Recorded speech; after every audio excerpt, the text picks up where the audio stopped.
afternoon, everyone. Welcome to Smudcast number 616, Why Society Hates Creative People and What to Do About It. I didn't know this was a problem. I didn't know this was an issue that people in society or business or school systems or wherever didn't like creativity. I don't recall that. I think that was the opposite of my experience growing up. And my school systems and my courses and my teachers, they all loved the fact that people could be different and express themselves in creative different ways. So I want to know where You really grew up in fucking heaven.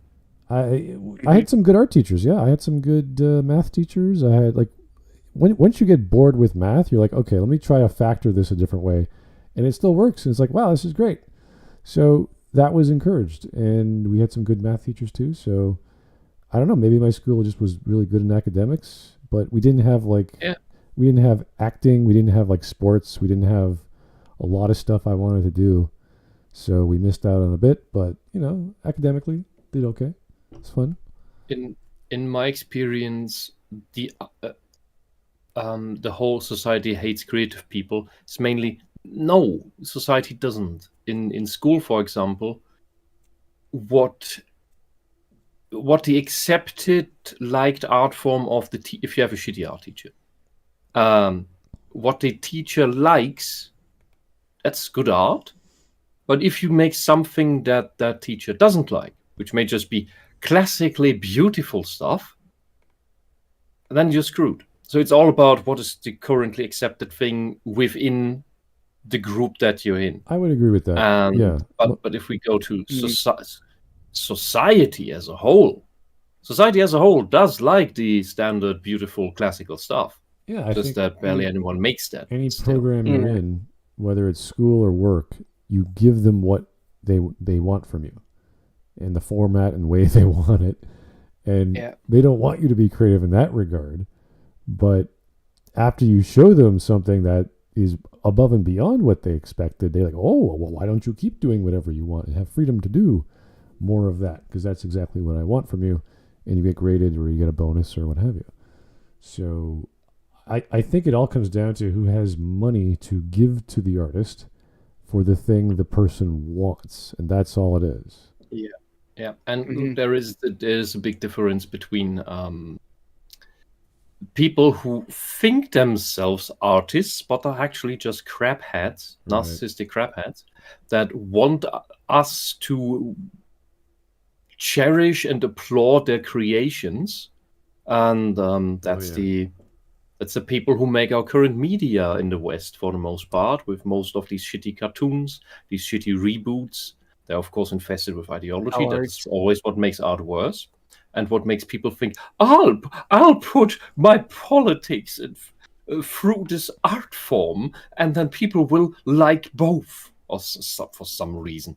Ryan Jones is another example for pretentious bullshit. He's a mystery box and a half. And well, he fought with The Last Jedi. He was making a great art. It would have been great art if it had been a just fine movie that told a good story, but instead it did nothing. His goal was to split the audience and have half the audience love it, half the audience hate it, and he succeeded in exactly that. May not be exactly halves, as we look at the dropping box office and how the whole franchise is dead now. But basically, he succeeded in his goal. You could say that's performance art in a way, but then he couldn't take the backlash. Although he wanted people to hate the thing, he then hated that people hated the thing, which is a very strange thing of. And then now we have stuff like She-Hulk and Velma, where it's like, oh, you were supposed to hate it, which I really don't understand. That's just a post hoc excuse of it being that shit. Because the writers' room was not comprised of people who neither knew nor liked the material. And with Henry Cavill's revelations, let's say, admissions, we know that the people who make the stuff, and we've known this from previous things, that they actually despise the original works. not just in The Witcher. They do it with Wheel of Time. They do it with Halo. They do it with every adaptation they make, and they somehow believe that what they make with this new interpretation is big art. When in school, once in a while, we went to the theater, and there they made some modern interpretation of this or that classical piece. I fucking hated it. The one good thing that we went to theater for that I liked was a piece by what was his name? Mr. I despise your opinion, but I will fight for your right to say it. Oh, Voltaire. Oh, that's a lovely was it Voltaire? I thought it was the. Why can't I think of the name? Bloody hell! The gay playwright. The gay playwright. The famous one. The famous gay playwright. God, why is my name? Why is the name of my? He wrote a similar piece to Waiting for Godot. Oh. Which was about my friend Bamberine. It was basically the same thing. Everybody at the time always wrote the same thing, that one guy invents a thing and then all the other playwrights write similar things. It's basically like the isekai genre, but in theater. Yep. Because all these things go through the same thing. Oscar Wilde, thank you, Copper Owl. Thank you. Oscar Wilde, I mentioned. So that was the actual play, My Friend Bamberine. Maybe it had a different title, but it was just a play. It was with garb of the time, and it was just a play. It was nice. It was fun. It was entertaining, and that's my tea. And the opposite to that was a modern interpretation of a play by, was it originally a play or a short story by Johann Wolfgang von Goethe, the guy who wrote Faust. It was called Werther's Leiden, Werther's Sufferings. Werther is the name of the character, and it's basically the story of a tragically in love young man who, he eventually is overcome by his grief and offs himself, and it's a really emotional piece, and it's this whole the trouble and pain of I'm really lacking words today. Love that does not come back to you. Youth story. Sure. And it reads astonishingly beautiful if you read it out loud in German. That it already catches you. It doesn't get that necessarily when you just read it silently, but when you just intone it, it just carries you with it. And the theatrical play that we went to, the modern interpretation, was Werther's New Sufferings, in which the play apparently played, like, I don't know, in the 70s, 80s, and Werther now was taking on a job on a construction site, and also offed himself, but in a very stupid modern way by throwing I think it was the clothing iron into the bathtub that he was in, or some stupid shit like that. But worse and worse than that, it had they integrated mobile phones into the story somehow, because that's what kids use, right? And for the musical score on the side was this I don't know, late 20s guy with an electric guitar who was making electric guitar sounds once in a while. It's like it felt like the embodiment of the "Hey Fellow Kids" meme. Well, there's plenty. Yeah, there's plenty like of films. 80s, 70s, and then iPhones. That's like, what? Yeah. What are you trying to be? Yeah, there's plenty of interpretive dance, music, stage productions of classics that even I was victim to as a child. And it makes you go, is this art? Is this modern dance? Is this music? It's very strange. I don't know if he's going to get into that. All these directors seem to think that they're the hottest shit with their awesome modern interpretation. And I think we just see the exact same thing in cartoons, in Hollywood movies, where they take over franchises and make their own personal bullshit that they push onto it, and it all feels like an iteration of this. Oh, you like these things, right? So that they try to hook you with it to sell you the bad version of the thing, right? And that's why to me, this all of this woke shit, for example, that we have right now, it all feels like a version that's of the hey fellow kids meme. Yep. It's all that, and that's why it's disgusting and repulsive, because nobody with half a brain can take it seriously. Right. And sadly, lots of people don't have half a brain. Okay, all right. Let's begin with the video. It's from Design Theory that came out a few months back. Has 313,000 views and quite a number of upvotes, 26,000. So I don't know what to expect. Haven't watched it, and I don't think we've ever covered this guy before, so I don't know what to expect. So I think we're on the watch together. Let's get going. Whether it's a musical masterpiece or a beautifully crafted object, art and design is a human experience that almost everyone can appreciate. It has the power to invigorate you, reawaken dormant memories, or simply improve your quality of life.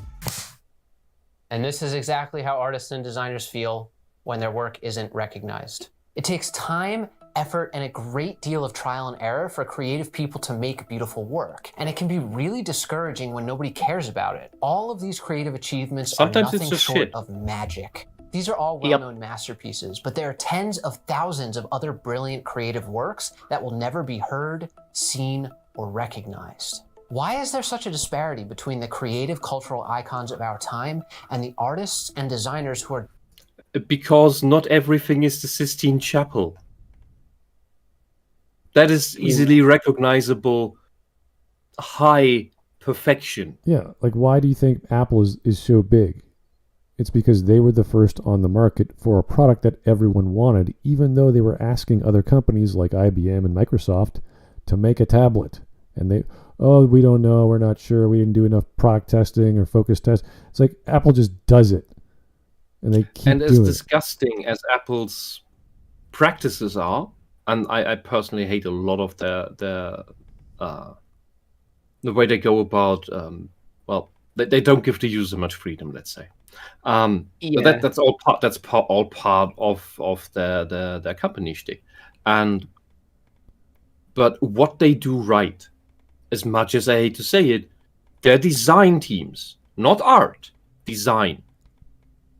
Big difference. Designers don't necessarily like to be thrown into the same pot as artists, and the other way around.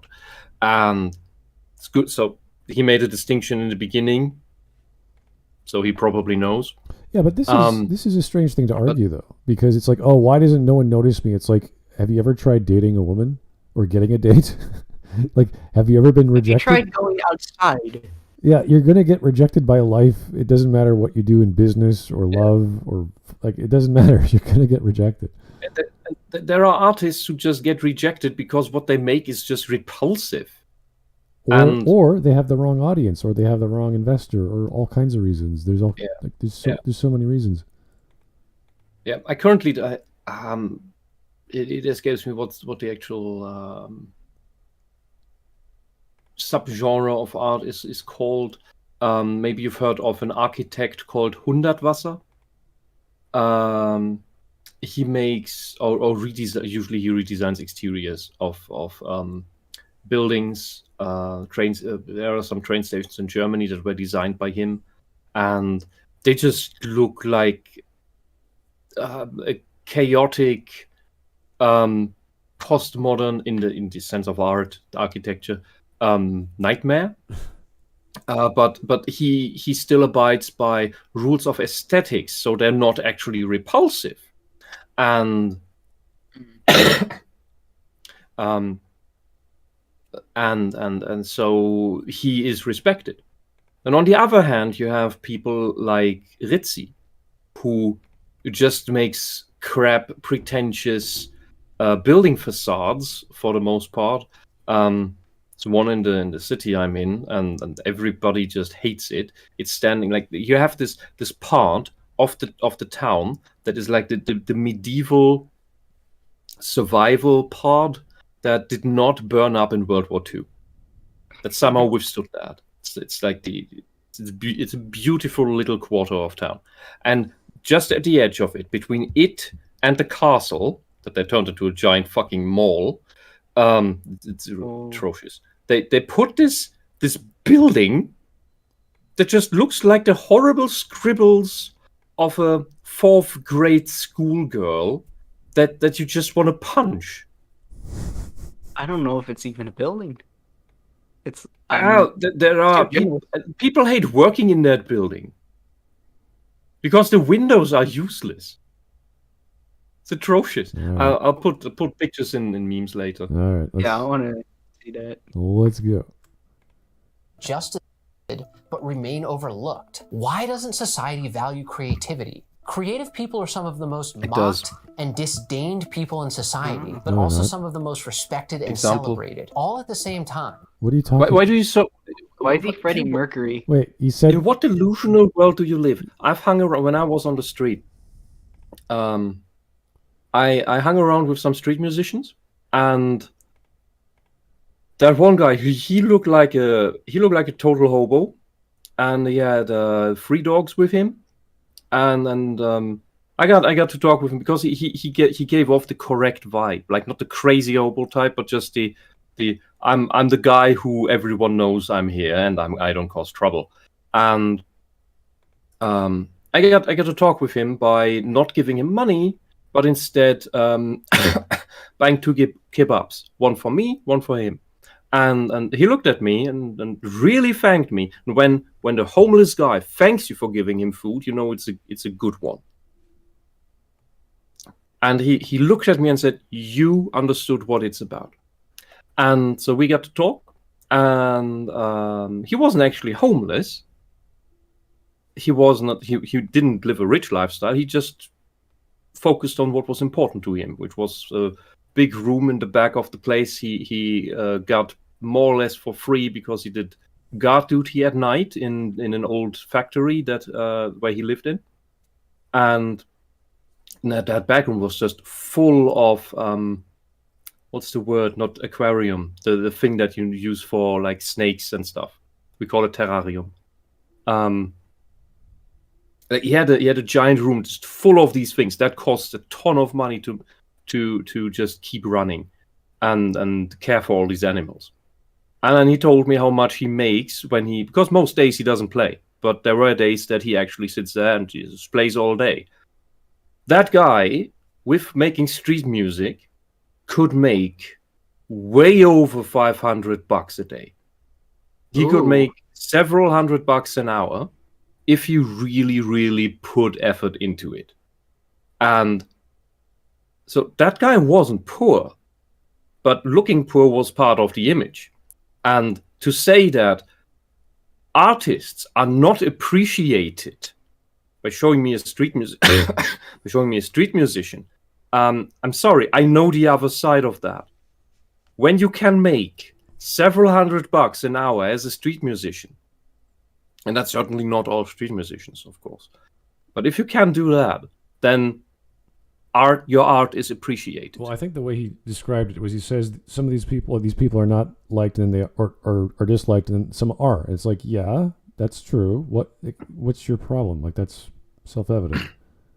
There's also the context. There's been funny experiments with master musicians, like violinists. Like, I really don't have an English vocabulary today. Who people would pay several $100 to buy a ticket for, and they did an experiment with just letting the guy play in the subway in a corner, and just have him play and see how many people stop, and maybe even throw a coin or something. And it was very, very few. Put the coin in the hat. Yeah, very few people who stopped in the first place. But there's several problems. So for one, some people do have an ear for noticing good music. But the second problem is the whole environment. A subway station is not a place where people stay to listen. It's a place of transit where people move through. So that is already a problem. When people move through town and pass by street musicians, they're usually on the go.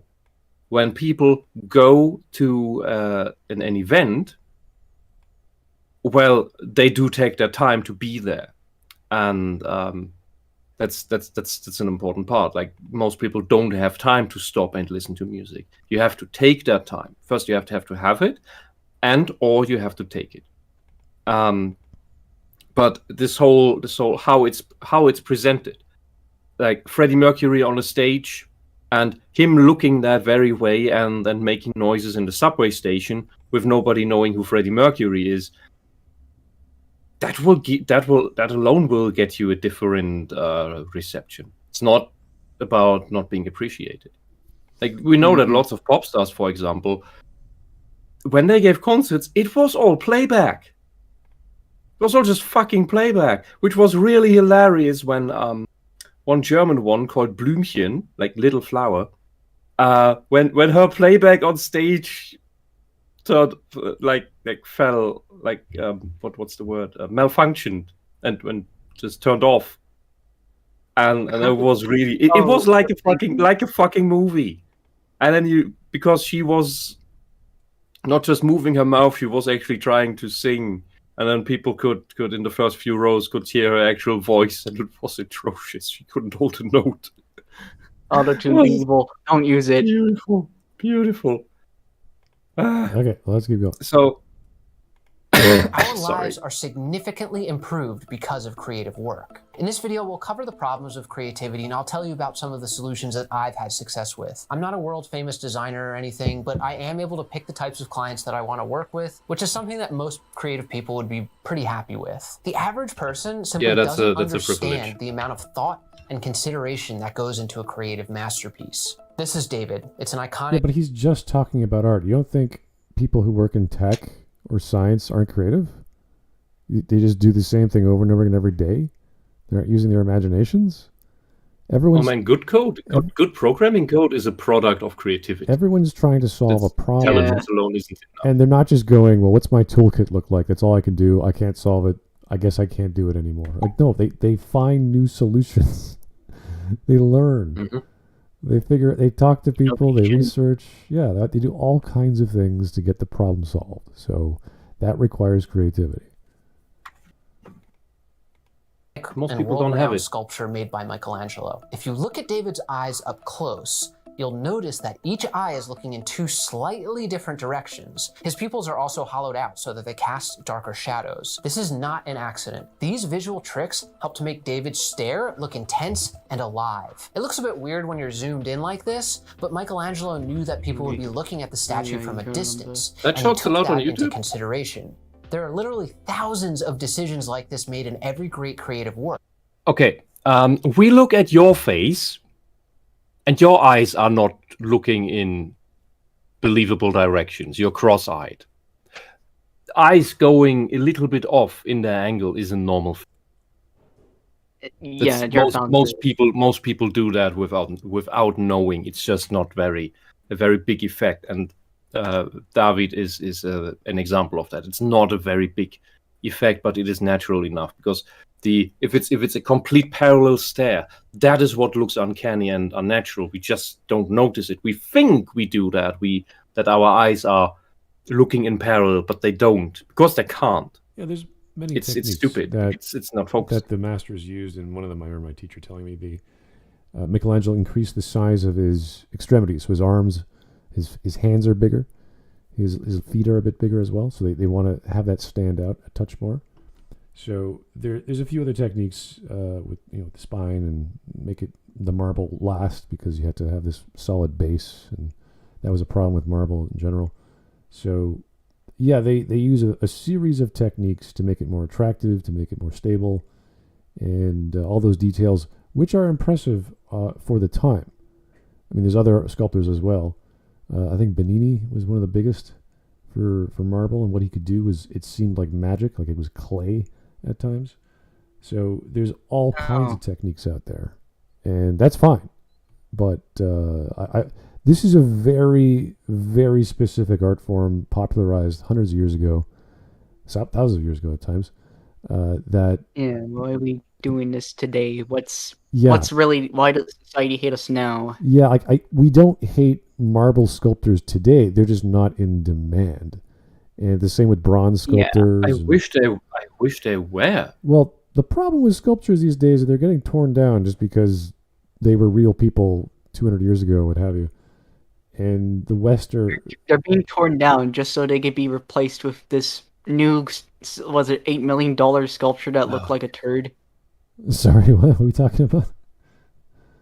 Oh, you haven't heard about the new turd? The turd sculpture? Statue? No, I haven't heard of that. about Martin Luther King Jr. I heard there was a statue that was unveiled. I didn't see it. Yeah, I don't know. It's called The Embrace. Just type it into the search engine. Yeah, it's probably due to. It's weird. I don't know what I'm looking at. Many people say it's like, it looks like hands, someone holding a baby. One is the other is a turd, and then the other one's like eating someone up, which is what. One part looks like a penis. Really? It's horrible. It's just like some weird Lovecraftian nightmare that I'm supposed to like, and I'm saying, no, I don't like Lovecraftian nightmares. Can you please not look like a Shoggoth? Okay. Please stop being. Can you please have normal human proportions? Well, this is the same issue. This is the same issue with modern art in general. Body parts. So it's misunderstood, or it's not in the right place, or only certain people like it, and they're spending too much money in one direction. Like you talk about paintings in government buildings, which are just lines, and they spend like $15 million on it. And you're like, what the heck is going on? So you can buy it for $10 million.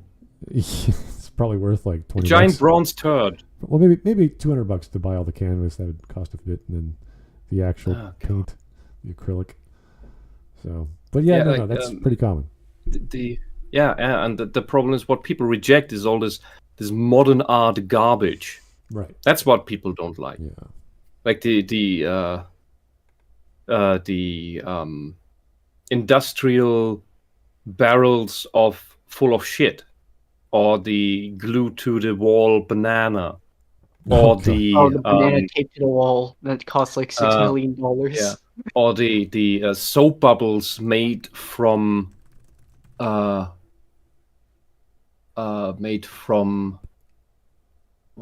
fucking words from the pathologist's table, from the cleaning water, and then you walk through the soap bubbles made from the cleaning water from the pathologist's lab. Because that's somehow art.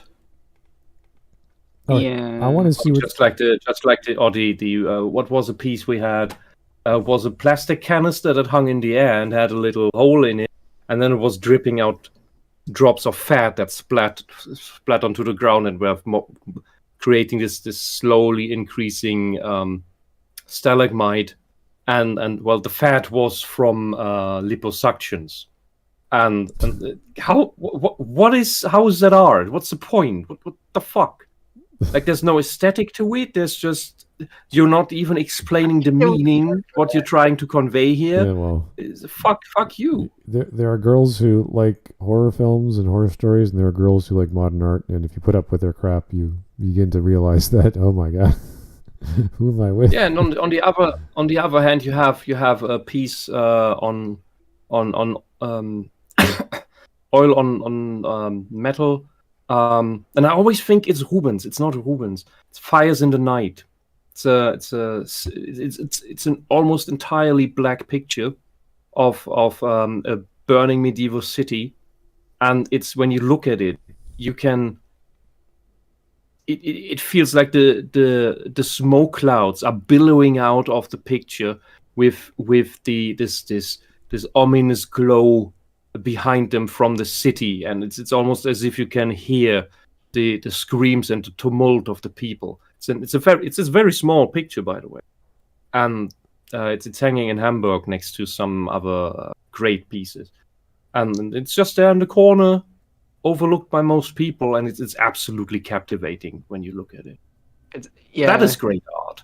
That is great art. And that's not what people hate. People pay money to enter that museum to stare at all the pretty pictures.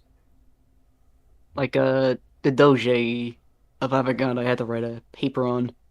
That was an unfinished piece, but there was a little bit more than given credit to, since you could just figure out the process, even if it's like unfinished. Cool. I still want to get the point this guy's trying to say, because he's sort of dancing around the idea.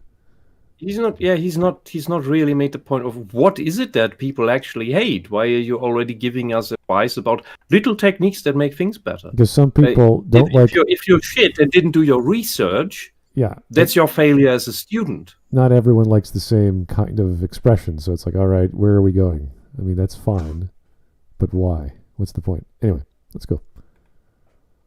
Beautiful car design, or a great piece of music, or a beautiful sculpture. This is true mastery. But most people don't notice these nuances because they just don't care. In the modern world, convenience... I'm sorry, but you don't think an iPhone is true mastery?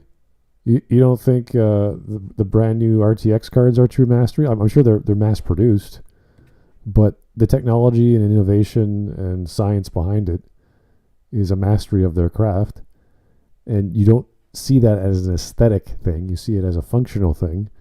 But it is used to create things which are aesthetically pleasing, like 3D renderings and animations and gaming and what have you.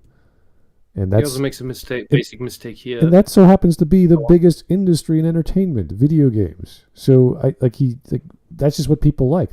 Tomorrow it could be, I don't know, it could be VR, it could be whatever, I don't know.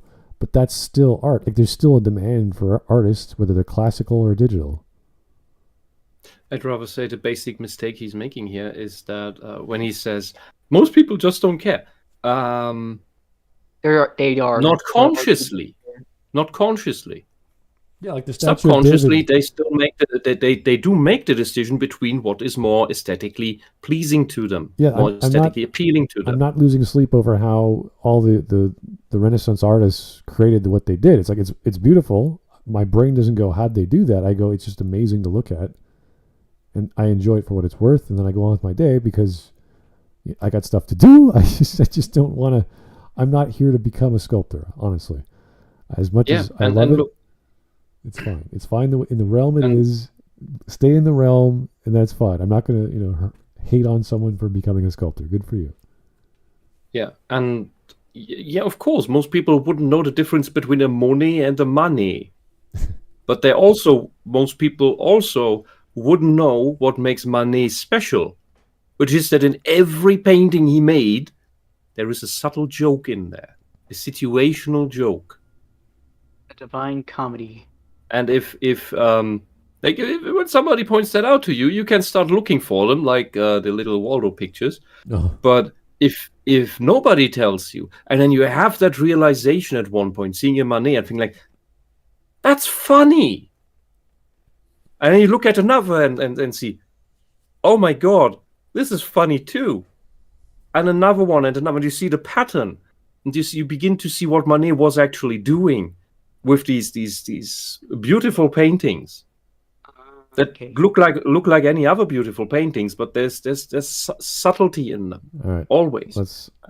Sorry, I'm getting lost in that. It's just that not something about caring. It's something about are you able to notice it? He's got a point. I see the word on the screen. I think he's going to say something meaningful. Convenience. Convenience is king. The less we understand and the less we have to think, the more successful we are. If someone drives for us, we don't have to think about driving anymore. That's considered success. If someone cleans our house for us, that's success. It's also if we considered don't have being to a child. think about the small details of our lives, that is the ultimate measure of success in the modern world. As a designer myself, pretty much my entire job is centered around not making you have to think when you're using a product that I make for you. All we care about is output and how it benefits us. And we're all the same, including you and me. We mindlessly scroll through Instagram and other social media sites and see amazing acts of skill and talent without even giving them 2 seconds of thought. So how about you stop projecting? Horrible person. All he's saying is that the artists or creators make things simple for the idiot to use. It's just like, that's true. That's usually how things are made. That's what products are for. Yeah, you want the tool that does exactly what it's supposed to do without any moving parts. It's just one solid block of whatever, and it does the tool. It does the function it's supposed to do. That's it.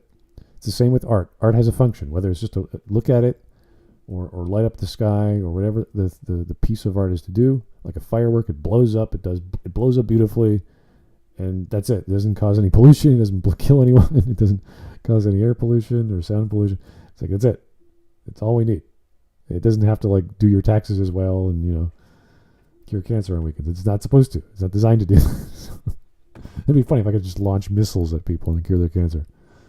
But no, we don't do that. It's convenience, bud. The guy's lazy. We're all lazy. It's simple. That's playing into lazy. It's playing into laziness. Yes. Yeah. But that doesn't mean that everybody wants that. Some people like building their IKEA furniture. That's true. Yeah. I mean, that's the whole point of IKEA. They figured out that especially the Germans like to tinker and build stuff and put them together, and that's how they could outsource part of the fucking job. The Germans see everything as a puzzle. Here, build it. Here's life. Build it your own. Here you go. Here's all the parts. That is one of the jokes. That's one of the jokes between our countries. That the Germans like to engineer stuff, and the Swedes noticed. Oh, yeah? So they're selling us this crappy furniture that we can put together ourselves. Oh. You know what it stands for? Fix it and do it again, Tony. All right, he's getting somewhere. I know he's going somewhere meaningful. Let's keep going. He's projecting more. Time you actually sat down to watch movie credits roll through. Did you ever look at the visual effects teams? Half the time. Who that obscure actor was who had the little tiny role? You probably every time I'm in cinema. None of us care because it's far easier to consume creative works than it is to reflect on them. But in the case of movies, at least the person is credited. What the hell does reading the table the credits on this end of a movie have to do with reflecting on the movie? I think the guy just wants to be acknowledged because he didn't get enough attention by his mom. Yeah. I think he's lonely. He seems attention hungry. He needs also, doesn't he know that there are movies that credit some of the artists in the beginning of the movie? Back when movies had before they showed a title drop and show all the names. Whenever you have a Hideo Kojima game, it's like made by and produced by and written by and thought of by Hideo Kojima. Yeah, but it's just copying movies. I know. Movies do it. It's annoying. But what annoys me about him right now is that he looks like he's about to cry, as if he's just trying to get sympathy. I think I see the tear right there. You don't care. You don't pay attention to the credits. He just wants to be recognized. He wants attention. Mommy and Daddy didn't give him enough. Or maybe it's that because he's not in the house anymore. Now nobody's giving him that attention, and he really needs you to give it to him. I remember despite him being successful. I was on the LitDev stream on, was it Sunday? And we were talking about how... Yeah, you were in a 5-man stream. Yeah. We were talking about music, and I think... I can't remember the latest musicians working on the next Dragon Age. I can't remember his name. But Clint Mansell... I said... Sorry? I can't remember the guy's name. Was it Todd? I mean, that was the thing, I think. He did a bunch of films, and he's pretty well known. I just can't remember his name. And they got Clint Mansell to do Mass Effect 3. Like, wow, Mass Effect 3, because that was before Mass Effect 3 came out.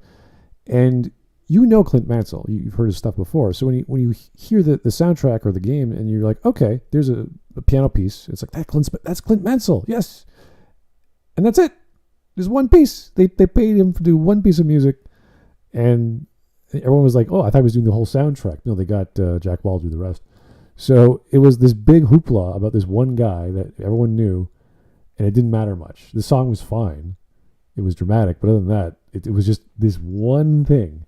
And everyone was going crazy. Oh, it's going to be amazing. It's like, nope. It's one thing that no one really cared about after that, and no one talks about it anymore. Or who Clint Mansell was or what he was supposed to do. So, that's the opposite effect of having a name. Like, ooh, we got this new artist to do a cool thing, and it's not that big a deal. We're especially impressed by someone, or the opposite. We do look at the credits for one to find out who's responsible for this amazing part or this absolutely atrocious thing. Positive examples would be Frank Lepacki making the music for Red Alert or Command & Conquer in general, and or people like Warren Spector making Deus Ex 1 as the most iconic thing that people may know the name to these days. Wait, who? Warren Spector. Okay, yeah, I know. Even the name is beautiful. Okay. The name is beautiful. I think I could. When we hear Peter Molyneux, we know we might get a very creative game idea, but it probably will not be finished. It kind of goes along with it. And on the negative side of all of this, another positive one. In Farscape, the voice actor for Pilot was never mentioned. The big alien puppet, and in the last thing from Farscape, I think that the final movie thing that where they wrap up the story.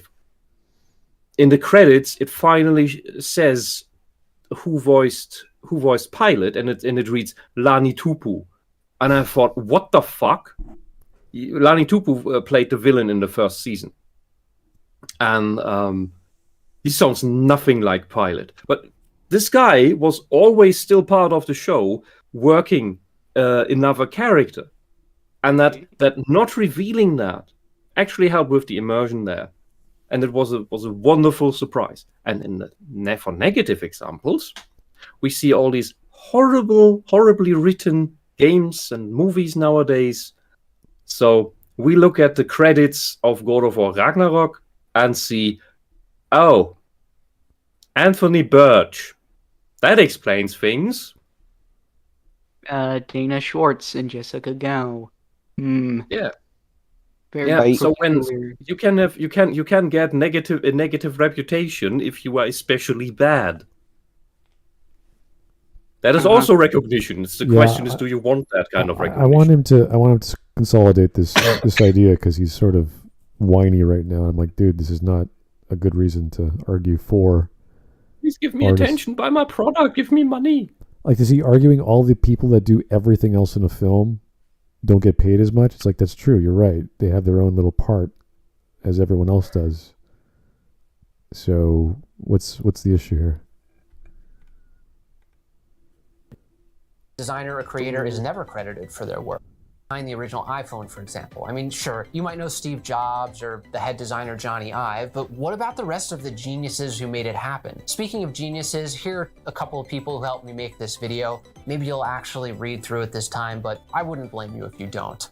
And I'm not blaming anyone for this. The modern world is why would I read any of these names? And we'd all go insane if we had to try and understand the nuance of every detail. Especially the names of your students that are only first names. Why creative pursuits just aren't valued. It just takes too much time and effort, and it doesn't directly impact us. Our emphasis on convenience hides the inner workings of something, and we're actively discouraged from truly understanding and therefore appreciating great creative works. I think you can start to see how the details behind David's stare suddenly isn't really that valued to any of us. Those details are fundamental to creative work, but ultimately don't matter to us. And it bleeds into other aspects of creative production. Probably most importantly, creative pursuits are judged based on scale rather than quality or merit. Most of us don't know how to evaluate creative pursuits in any sort of conceptual, philosophical, or craftsmanship. Yeah, hold up. Pause for a minute. Why? Okay. Why would you? He said scale over quality. Why would you want to have scale but not the quality? Yeah, can you imagine Mona Lisa being like 10 times bigger? Like that would not be a very good picture. I want like this intricate, very unique, very iconic, mysterious painting that's captivated us for hundreds of years. Like why would I want it gigantic? That's strange. Yeah, why would you want it big? I think and also this could imply to like the reach. Where does it go to with like people? Which is like, if it's not going to be that good, people aren't going to buy it. No, it's the issue with like, okay, the Sistine Chapel is a wonder of the world. Yeah, it's gigantic. It's the entire roof of a church. But, you look at individual works by Michelangelo, they're just as amazing in a different scale, of course.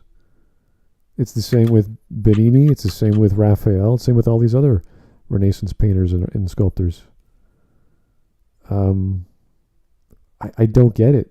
Is he talking about modern stuff like big buildings and bridges and like weird art, like one of those avant-garde art where they throw like layers of fabric on trees and it's just the path of a park or something? Like is that what he means? I don't think an iPhone is a very large scale device. Maybe it means manufactured, mass produced. I'm not sure. Let's keep going. We really only focus on two things: how much money it made and how many people know about it. Creativity can't be easily measured in any other way, and that's a big problem in commercial or corporate contexts. Even creatives themselves don't always know what's good or bad. There's the constant issue of never knowing if your work is actually good. There's a phenomenon known as the IKEA effect, where people are willing to spend 63% more on IKEA furniture that they assembled themselves, even if it's built the wrong way. We tend to love our own ideas more than others. What the fuck are you conflating? That's not... Putting together an IKEA furniture is not an idea of yourself. Is he? What the hell are you teaching your students? Is he? That is just you put in your own effort. That's why you value the thing. Is he talking? Not because there's any creativity involved. What the hell are you teaching your students, you fucking hack? Is he talking about like upsells when you go to like the Apple store and you say, okay, I want to buy an iPad, and there's the base model that does everything you want, $350, but there's the one with the 64 meg or the 64 gig RAM slot or whatever, which is like $450. And then it's like, oh well, if I wanted to get even more hard drive space, I'd get the iPad Air. And then you just keep going up and up. And since you're there, you're going to get the best version of the iPad Air.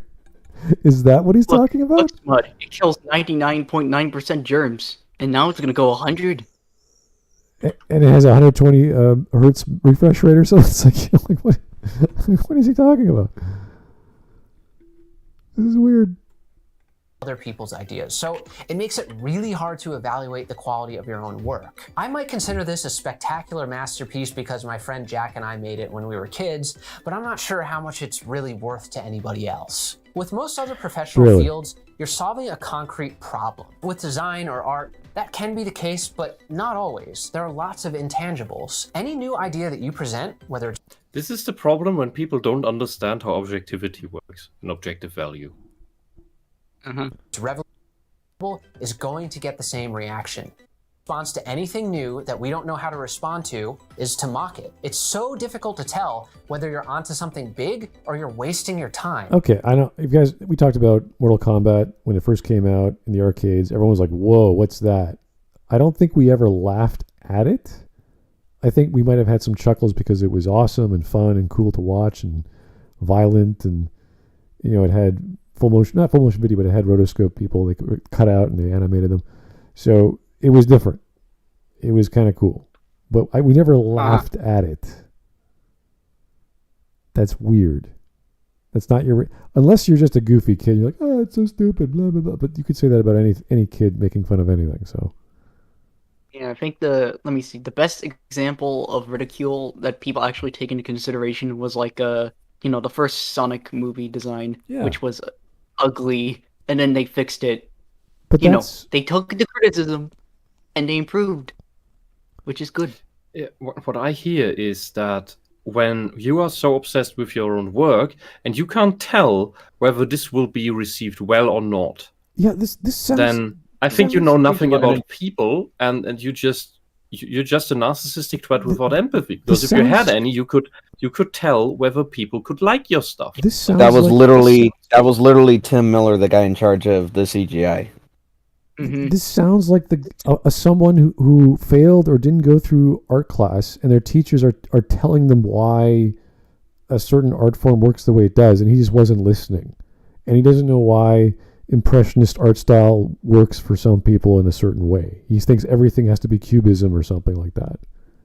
And it's like, dude, he's not properly engaging with the medium. Yeah, I think Whisp just said it, that he doesn't understand objective quality. It's like, these are the rules that make art what it is. And if you don't know the rules, then don't make the damn thing. It's going to make a mess or a half-baked thing. It's like, you don't do that. You don't make a half-baked hamburger. You know how to make the bread. You know how to make the patty. You know how to get the pickle. There you go. Start as a base. Experiment with flavors, seasoning, cooking time.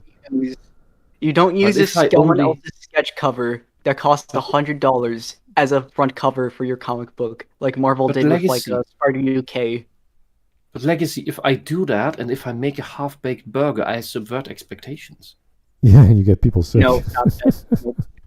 No, it will be raw. Okay. Yeah, they didn't expect that. This is a really weak series of ideas as he's presenting, and it seems to be more like he's trying to be not offended, but he's trying to alarm you. But he's also at the start saying, "Well, I wouldn't call you bad or wrong." Pestering up the fears, like, "Oh, I'm gonna get criticized, and my stuff isn't gonna get reached out. I don't know. I'm shriveling. I'm shriveling, Smud. Look at me. I'm quaking."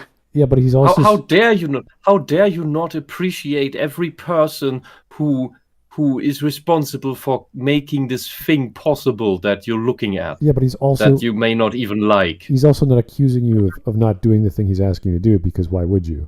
Right? It's like, yeah, you're right. Why would I read all the credits? Properly? Was that for white men? Jesus. Before we move on, it's like I confirmed Warren Spector's name earlier because I remember that originally he was going to be the lead on a official Half-Life 2 expansion after Episode 2. But years after that, he would end up making Epic Mickey through his company Junction Point. Okay. He went from Half-Life to Disney. When did he do Spore then? Spore was Molyneux. Really? Yeah, Spore? Of course. Yeah.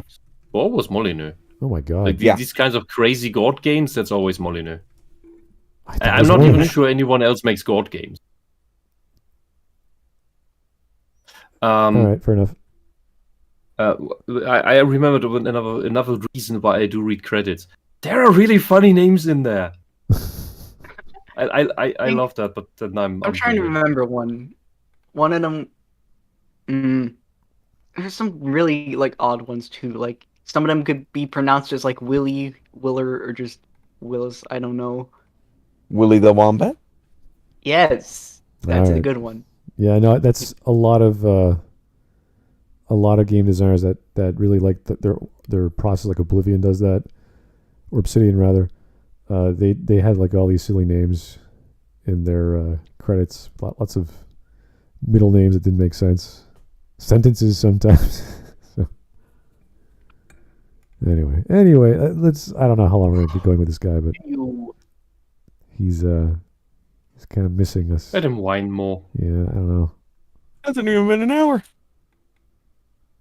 Which is a real creative works. Even the iPhone, radical. You mean the divisive stuff? Time, was never a guaranteed success. It's easy to look back on the original iPhone now and see why it would be successful, but it wasn't so clear when it first launched. $500? That is the most expensive phone in the world. And it doesn't appeal to business customers because it doesn't have a keyboard. It's likely that we'd value creativity and craftsmanship as a society if we were actually encouraged to understand it. It's not that surprising that creativity isn't valued, but it actually gets even more complicated. Solving an open-ended design problem or coming up with an artistic masterpiece is like trying to solve a puzzle, except all of the puzzle pieces are black. The puzzle has no beginning or end, and some of the pieces that are critically important to seeing the whole picture are hidden in weird places. Some are in couch cushions, some of the pieces are up in a tree. Now you're over-exaggerating with this. Okay, your problem is that you're not an artist and that you don't... I don't know what he is, man. At this time, I don't know. He's an engineer or just some guy. I think he wants to oversell the artistic process. I don't know. He's just high on himself. This is what being high on your ego with a superiority and an inferiority complex at the same time sounds like. It's like I want to accuse people, but I want to be nice about it. I want to be angry, but I don't want to seem needy. It's like, okay. Fine. I want to be rude to people, but I'm too scared. I don't want to hurt their feelings. It's like, what are you trying to do? and And then with fake humility and passive aggressive things. It's not that bad. It's not that bad. Get at you. It's not. He's doing all of it. He's doing all of it, and something. I don't think he notices. I'm not offended by anything. It's weird to listen to him. Oh, I'm not offended. I'm just amused because he's essentially just emotionally whining that you don't appreciate him enough. He's giving this analogy and showing like, here's the puzzle pieces are hidden into the floorboards. It's like, well, okay, I guess they could be. It's a very he's doing that through this pseudo-altruistic. You should appreciate all artists more, all of them, but effectively he just wants to be appreciated more himself. That's fake humility. Right. I was gonna say, yes, under the floorboards next to the squeaky boots. Okay. There's a puzzle in my boot. All right. Others are at the beach. It's incredibly inefficient and slow and laborious. Creativity is really disorganized. If you don't enjoy the creative process, then you should not be an artist. Of the way that successful businesses run. Businesses rely on organization and order. Like I said before, the biggest measure of success for creative work in modern society is around how much money it makes or how well known it is. Creativity is incredibly difficult to make profitable because it's so unpredictable. Even if you do find that perfect design concept, the people commissioning your work will usually reject it. Mike in business development says it's an unproven idea. Okay, I have to disagree because there's plenty of architects who are extremely creative who do all kinds of bric-a-brac designs because that's what people need. They need a house. They don't need this 5-story whatever brownstone in the middle of nowhere. They need a normal 2-story house or whatever. Like, that's fine. They're going to use engineering and civil engineering to make a nice looking facade and basement and all kinds of other stuff. So you gotta set the foundation. This is not like they have their creative experiments. They can do high rises with all kinds of elaborate levels, and they don't work because they're too crazy. Unless you're in Abu Dhabi or something, and they have millions. Yeah, and I don't want an architect for my house that turns my house into a giant convex laser that melts cars on the parking lot. You're an MC Escher painting or something. It's like, where the hell is my room? But Smart, that actually happened. One of the I don't remember the city, but there's a skyscraper that is shaped in a way that it as the sun moves around, focuses the sunlight into focuses the sunlight into melting the asphalt and the cars on the parking lot. Because the architect was an idiot. Oh. But what I'm trying to say is these people are creative and they have to tone down their creativity for reality. So that's normal. That's fine. The imagination is infinite. That's true, but you can't make a house with your imagination. You have to bring it down to reality. Anyway. Karen from marketing says there's not enough sales data on it. It's not that they have bad intentions. It's just that they have different interests that are centered around making the company money in the safest way possible. So when a creative person sees a groundbreaking and novel idea, the administrators in the company just see a risky, unproven thread. That just means he's bad at presenting. Is that why they've been doing woke shit in Hollywood for the past 10 years and just keep losing money and just they just stick to it? This is not how ideas are presented to the group of any company. If you have, I have multiple ways of saving the company I'm working for all kinds of money, right? But I can't just say do this because no one's going to listen to me. I have to present it. I have to give sales figures. I have to give numbers. I have to show other companies that have done this model or any previous experience. So it's like, oh yeah, we should spend $40 a month to use this tool to save us thousands, 5 months from now.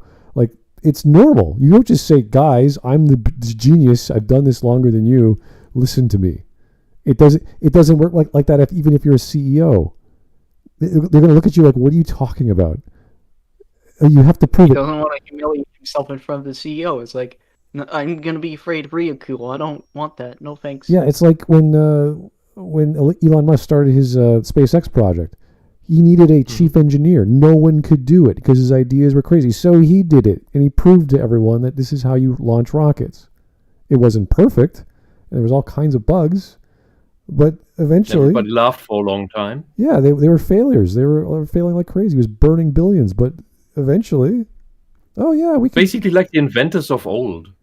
Any business is going to fail. Any projected idea of making money is going to fail. The first, the second, the third, the 100th, until you get one sale, and you're like, why did that work? And you research that one sale, demographics, location, time, price, all kinds of factors. And then you just target that. You keep targeting that until you make more money and you make better products of the same thing that people want. It's like a realm of trial and error. It's like fishing in the dark. Yeah, you don't know what you're going to catch, and you don't know what you're pulling up, and you don't know if that's a good idea. Yeah, and to just to counter him, two things. Number one, Japan. Imagine you go to the board that's supposed to greenlight you and give you tons of money, and you tell them, I want to make a game for 12-year-olds, and the story is inspired by Christian mythology, Nietzschean philosophy, and Jungian psychology. Do I get money for that? And the board would say, okay. And then it'll be a huge hit and cultural phenomenon, also tits. Oh okay. The example for anyone who doesn't recognize what I was just talking about, that's Xenoblade Chronicles 2. Okay, but it's always Xenoblade Chronicles. It's always Xenoblade Chronicles. Isn't it also Fate Day Night? Well, I can't talk about that. Well, no, it's with Whisp. It's either that or something to do with some god beating the shit out of some other god, and people die. Yes, it's awesome. Okay. It's either that or Azuras Wrath. There you go. Yeah, but the other example is the indie scene for games. Sure. And I make cool creative stuff, throw it out to the market. People love it, buy the shit out of it, and then Electronic Arts comes along, buys the company, and then the next game has none of the things that made it good, and for some reason it doesn't sell very well, and the company's dead. And that's the problem.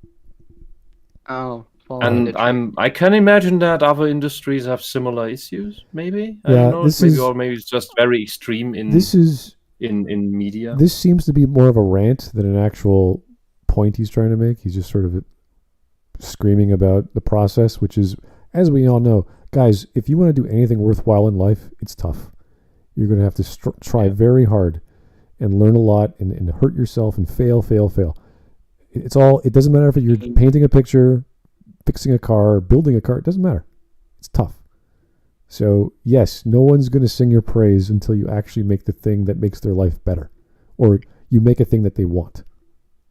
That's fine. And when you get into certain art forms, you will never make money. Like performance art, nobody gives a shit about that weird shit. Seriously. Maybe it's a creative idea that you climb into a tree, and then when people throw water at the tree, you make different noises. Okay. Well, even that's fun for like 5 minutes. Even like ballet. Like I have a cousin who has a few kids, and one of their children is really into ballet. She's been doing it for all her life. And I think she's 17 now. I haven't actually seen her perform. But she's been all over Canada. She's been going to various ballet centers and schools. And she loves it. It's like, if you've got an amazing family to support you, that's awesome. And obviously there are performances where, the Nutcracker Ballet is always going on. There's all kinds of ballet competitions and stuff like that. So it's great. I'm really impressed you can do it. Is there a future for that outside of teaching? I don't think so. And that's just the nature of the art form. There's not too many people. There's not too many patrons for that, so it's sad, but she's going to have to stop eventually unless she's serious about something else like in her academics. So it's beautiful. So you got to keep your academic on the side. Yeah, it's beautiful. It's wonderful that she can do it. She's athletic. She's healthy. She's making people happy several times a year with performances, but it's not something that is going to keep her going. Sadly, unless she's like world renowned. I don't know. Even then, it's questionable. The fewest artists ever will be able to live off of their art. And when you can live off of your art, that also means that you are bound by it. You're not as free with it anymore. For most people who publish books, they cannot live off of their book sales. The vast minority that can. Legacy, you're roboting. Let me check the connection. You okay? Okay. The money for that, and then you gotta have to see if it's like self-published or I don't know the other terms for it. I'm still new to this, but it's there's not gonna be that much buyers, and sometimes people could tend to skewed with difference of how people tend to afford it. Like with any art form, with any product, no matter art or not, do not measure your own chance at success due to the existence of a few grandmasters from these millions, billions of people on the planet that made the greatest success. You will most likely not be that. If you will be, good on you. If you're the next guy, the guy who creates the next One Punch Man, writes the next Harry Potter, or Golgo 13 even. What was the other really big thing Vampire Hunter D. It's one of the most sold novels on the fucking planet. In the West, most people don't even know that that's based on books. I mean, given that's a vast majority of what Japan makes, but I get it. But it's fucking huge. It's one of the most sold things in history. Really? It's up there with Harry Potter. I'll probably have to give that a look later. All right. Yeah. All right. Well, I'm probably going to cut this off at either 10 minutes or 12 minutes just because we're going nowhere with this guy. Sadly. And he actually broke down his sections rather well, so I don't know why he took... I don't think he does. I don't really think he does have sections. I think he thinks he has sections because the content in them is just chaotic rambling that he duct tapes together, and they make sense in his mind. Right now, and I'm pretty sure that his art will be the same. Right now we're in creative or cautious, pick one. The bottom line is all that matters. Success destroys creativity. Milanote. And then we have poor business skills, creatives are jerks, we don't fit in, price didn't fit in, luck of talent, like all this, whatever. Yeah, those are just the weird things with YouTube tabs.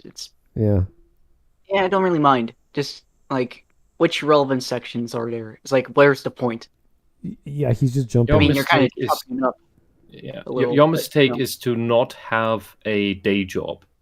Like the artist, especially when you get going. Yeah, you've been to art school for forever, okay, but the artist still needs to be your superhero identity. You still need a day job so that you can even finance your stuff because you probably will not get gigs. And even if you do, they will not necessarily last you all year. Yeah, I've gone to many restaurants that have local artwork on the wall for you to buy, which is kind of cool, but most of it is not that good. There's some that's really good and it's hard to find. So if you just need some random stuff to help your community, that's fine, but I want to put nice artwork on my walls. I don't want to... I want some shit. I could just write down all my stuff. I mean, I still need to do a lot of revisions later, but yeah, that's life. Yes, that's why I got a color printer and photo paper, so I can put the pictures I like on the wall. It's not actual paintings, but it's the cheap solution. Oh no, I'm stealing art. Oh no. Milanote, the Milanote section in the YouTube's time indexes is actually his sponsor. Of course it's sponsored. Yes. Anyway, let's just go. The thing is, great design and art is inherently polarizing. If everyone likes the work, it's probably not very good. When Michelangelo presented The Last Judgment, it was criticized for being too violent and having too much nudity. Michelangelo depicts himself right here. This sagging, deformed body is his self-portrait, and it represents the contempt he had for the patrons who commissioned him to do the work. This is pretty much exactly how I feel when I'm working with a really difficult client. And you can't blame the patrons and business people of the world, really. I mean, I know it's cool and edgy to say you want to disrupt the status quo or whatever, but you're not going to make friends by telling people that the thing that they've been doing with great success for 50 years is dumb. I mean, it's just not going to go well. An unproven idea is really, really risky. You can be cautious or you can be creative, but there's no such thing as a cautious creative. Failure is a huge part of creativity, but it's just not something that's tolerated in commercial settings. If you're a designer or an artist, think about how many ideas you come up with in a year that never actually make it past the concept phase. Thousands of thumbnail concepts and quick sketches or initial ideas get tossed in the garbage in search of something better. From a business standpoint, all of these early ideas are just inefficient. That's the standard process. That's Sturgeon's law. And even of the stuff that gets past that, again, Sturgeon's law, 90% of that will be shit. Yeah, the 90% of what makes it into the sales window will not be bought because it's shit. Yeah, the problem with these teams that are the creative teams or design teams is they come up with great visual designs and they say, okay, let's make it. And it takes them so many months, sometimes a year or so, just to produce a functioning model, has all these bugs, has all these problems. And the people paying for that are like, listen, you said you could do this. Obviously you can't. Give us what can work and say goodbye. You're wasting our time and money. It happens all the time. We see that with video games all the time, even with the great games, even with KOTOR and KOTOR 2 and Planescape, like all these amazing games from Bethesda, Obsidian, memorable games, buggy as hell, unfinished, unreleased content because they had too many ideas and they didn't know how to execute them, and they want to be a perfectionist with one of them and they have to move on to the next. They don't have time, they don't have money, and they need to eat, and it's like you're taking too long to make a game that should not have taken this long to make. So this happens all the time. And maybe we needed to waste time on a new engine that we were forced on. There's all kinds of problems, yeah. You don't really want to go on, Legacy. Yeah, you don't want to be a perfectionist because perfection to me is kind of like a crutch to many people. Since it's like it should be a goal. It depends because with video games, everything's very, very, I don't say very, but it's so personal to make the thing the way you want it to be made, and you will devote so much energy. And that's why they say crunch is unavoidable, because the people want to be there. They love doing this. Whereas if I were to do something, this has happened all the time, I'm really good, so I'm really fast. But if I'm really fast, I don't get paid because they paid me for 3 months and I finished it in half the time. They're like, oh, well, I guess you're done. It's like, okay, you're going to pay me? That's the case. Yeah, but that's the case with lots of programming work, which is why lots of people who are really good at that will not show their work after the first 2 weeks that they're already done, but at the end of the 3 months. It depends. It really depends. There could be certain sections of the contract that allow you to get the full stipend from the end of the work to prorate to 2 months or 3 months or whatever it is. But that's the thing. The same with a guy who's really good at design, like designing a logo, which would have taken the average guy the normal amount of time, takes him half the time or 1/3 the time, but they're charged based off time as opposed to the quality of the logo. So you have to charge really high rates. People say, why would I spend $100 consultant fee per hour on this guy? It's like, he's really good. He knows what he's doing. I've seen web designers whose time is worth $1,000 an hour just to talk about how bad your website is and how to fix it. Because he knows just by looking at it, he knows how to optimize it, he knows how to make it more business effective. And they don't. Strangely enough, people understand that when it's about their cybersecurity. Oh yeah. But not when it's about making the actual software or, as you say, the website for one. Right. So there's all kinds of things that are problems with being creative and being functional. And art, I always say, art is functional. It has a certain purpose, it has a certain goal. And if it doesn't fit that goal, if it doesn't do the thing that is aesthetically pleasing, or the emotion that it's supposed to give off, it's not good art. It's mediocre. It's there. It's to be experienced, but it's kind of like a vanilla ice cream that, as he showed on the screen, that doesn't pop, or a beer that doesn't really have any buzz. Yeah. Doesn't have that flair. Doesn't have that flavor. Yeah, but that's that's part of the whole fucking process. That with every design you scrap, you refine your own abilities. If you didn't do that, you would just churn out garbage all the time. Like when we saw his sketches, that there's like hundreds and hundreds of iterations. It's like, that's true. Sometimes those iterations are better than the final product, because the final product has to be streamlined for the mass audience. And that's when we look at... Yeah, sometimes you go back to a scrapped thing.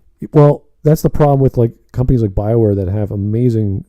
they get really inspired by the concept art. I think everyone does. And they go with that original idea, and they realize they can't program it. It's not going to work in the story. The art style is not with this alien group, so they can't design it for that one.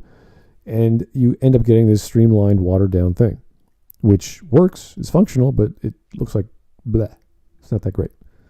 So it's sad, but that's what we have to sacrifice to go from 2D art to 3D to video game to published product, and it's a long process. And just to brag from personal experience, I have a drawer with board game concepts in it, and depending on how you count, it's 20 to 80 different prototypes. But there's only 2 that are somewhat further developed because they're worth it, and 2 more that maybe sort of could be something that are not entirely boring, blunt crap. So that's, if at best it's 4 out of 20, at worst it's 2 out of 80. That's normal. That's completely normal. If your numbers are better than that, you either are probably not self-critical enough, or you are bloody genius. All right, let's keep going. But from a creative standpoint, they are absolutely essential to getting to the final product. Because failure isn't really tolerated in commercial context, the guitar is not just about fear of looks. failure tends to paralyze us all. And it's pretty much impossible to be creative if you're nervous or anxious. In fact, monetary incentives tend to be bad for coming up with creative ideas. According to 51 studies analyzed by the London School of Economics, financial incentives can result in a negative impact on overall performance. Yes. The thing with that is that effect can be there, but it is also a frame of limitation. And it is the limitation that forces you to be creative. Because when we have endless budgets, well, we see in Hollywood and AAA video games what that results in, don't we? Yeah. Just what was that seizure-inducing Star Wars movie by J.J. Abrams? Which one? Was it Force Awakens or Last Jedi? Last Jedi was Rian Johnson. Yeah, Rise of Skywalker. Insane budget. He could do whatever he wanted, and it was just crap. So endless budget isn't good either. All right. If you want to give people a reward for doing well, that's why it's been said that's what a monetary incentive is the tombstone on all great creative work. So before I talk my way out of ever getting hired for design consulting work again, I do want to mention that you can employ... Wait, seriously, he doesn't want monetary incentives because they're bad, but he wants a reward for doing... Is he insane? I'm confused. I'm a bit confused, yeah. Yes. So financial incentives are bad, but you need them in order to make art. You're like, okay, yeah. Okay. Yeah, thank you for that little circle there. So what I mean is, this guy does...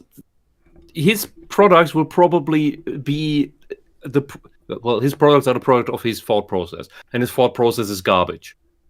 Mm-hmm. All right. Let's go for another minute or two. I don't know where we're going with this video, honestly. processes and systems for design work to reduce risk. A lot of commercial creative work is done within the confines of a company's process, while showing little bits of risk here and there so you don't blow up the whole damn building. Most of my paid consulting work is centered around doing that. But at that point, I mean, is it really creative? In some ways, yes. I mean, I guess setting up new processes can be creative in its own way, but it's not likely to yield revolutionary results. It's more likely to yield incremental improvements, which in all honesty is usually what companies are after anyway. Most people who work as designers are actually just following a very constrained process to create somewhat predictable, proven results. Young designers and artists focus pretty much all of their time on improving their craft rather than understanding how businesses operate. So most of my time in design school was spent learning how to draw and make models rather than learning about how design fits into a larger business context. That's your problem. The main thing that gets me or you or any creative hired is their experience and expertise. But knowledge and experience is the enemy of creativity because you're already making many assumptions about how the project should work. Knowledge and experience is the enemy of creativity? Yeah. Tell that to Michelangelo. Yeah, this is... let's hear him explain himself. This is too weird. Wow. Bruh. It keeps us from because we just go to the proven thing that worked in the past. Now, there's nothing wrong with this. I do this professionally all the time. This is the logical path if you're trying to be efficient, after all. But I would argue that it's not very creative. The bottom line is that most professional work is about the bottom line. Are you making the company more money? If the answer is yes, figure out how to make... Okay, wait a second. If I'm hired because I'm known for a thing, I guess people want that thing from me more. That makes perfect sense. He's saying that because of that, you're no longer being creative at other things. I'm like, well, that's fine, but how many times am I going to hit lightning? How many times am I going to hit gold? Like, it's not going to happen just because I have the capability of doing it once. Yeah, we don't love all the classical, big classical pieces of music. There are some that stand out. Yeah, it's like, look at... Nobody knows all the symphonies of Beethoven. There are people who know all the symphonies of Beethoven, but most people don't. Most people know that's the ninth. Yeah, like that's the one everybody knows. Look at fast food. You could say, why do you go to Burger King, the Whopper? Why do you go to McDonald's? There's lots of reasons, but typically it was the Big Mac. They have their signature, most popular product, and then surrounding that product are iterations and variations thereof, because people like a little bit of bacon or a little bit of chicken or a little bit of whatever, because that's just what people are. They like differences. That's pretty much McDonald's for the past 60 years. They just make a really good burger and everything else is variations of that, but they still have the original. I can't think of anything specific unless maybe like ice cream. I think the people love the pie pockets or whatever they're called. You know, so there's possibly things like the Happy Meal that might have revolutionized things. But other than that, no, they haven't revolutionized the burger that much outside of using different kinds of fat over the years. And, you know, the fries are really popular sometimes. The coffee is really popular sometimes. But that's just the product is of higher quality than it was before.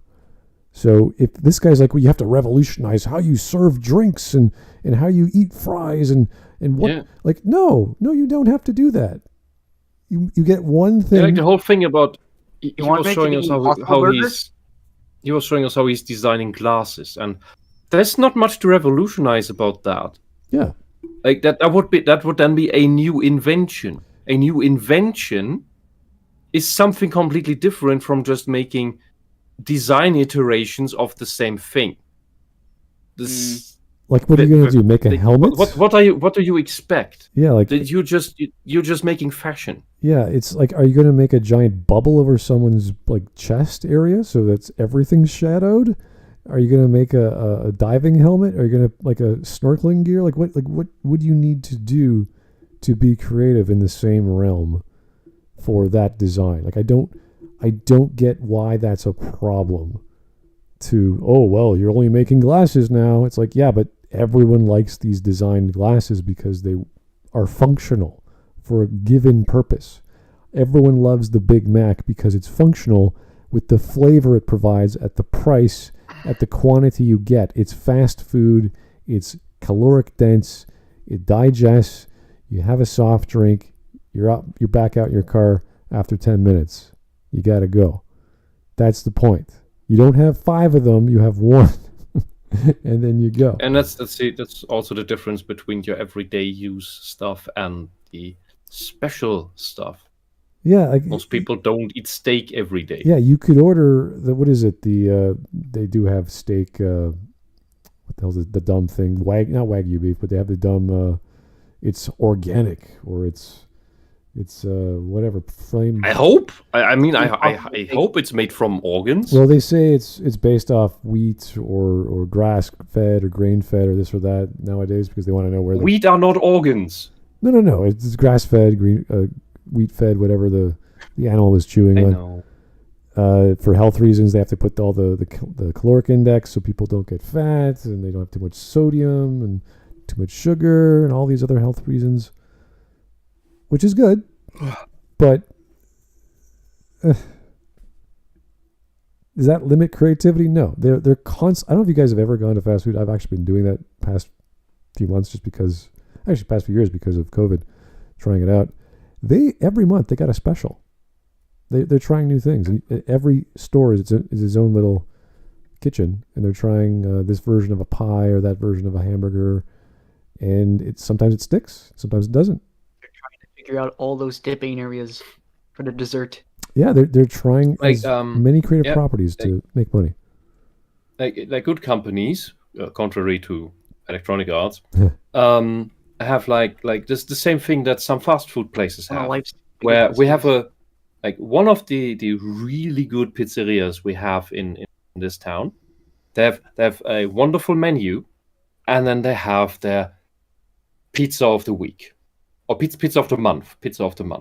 And sometimes it's something understandable, and sometimes it's something that goes completely out of the window, where you would think like that you can't put that on a pizza. Like the most insane thing, and I had to order it because it's so insane. It was 10 years ago at this point, I think.